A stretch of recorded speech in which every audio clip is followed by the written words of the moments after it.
दादांना मी पडणार आहे असं नाही डायरेक्टली म्हणालो नव्हतो. सीट जाणार आहे आपली. दादांना म्हणजे काय झालं की त्या ज्या सगळी परिस्थिती आपण जर पाहिली मागच्या महिनाभरापूर्वीची, तर सगळे स्थानिक नेते मंडळी एका बाजूला गेले होते आणि ठराविक काही नेते मंडळी किंवा कार्यकर्ते सर्वसामान्य माणसं माझ्या मागे उभी होती.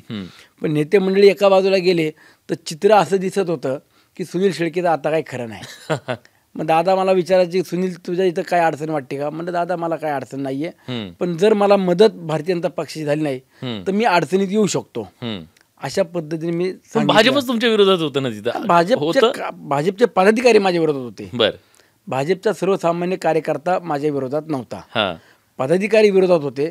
आणि दादांना मी हे सांगत होतो की दादा, जोपर्यंत भारतीय जनता पक्षाचा कार्यकर्ता किंवा प्रमुख व्यक्ती माझ्या मागे उभा आहे हा दिसत नाही, तोपर्यंत खाली भारतीय जनता पक्षातलं चित्र किंवा कार्यकर्त्यांच्या मनातला संभ्रम हा निघणार नाही.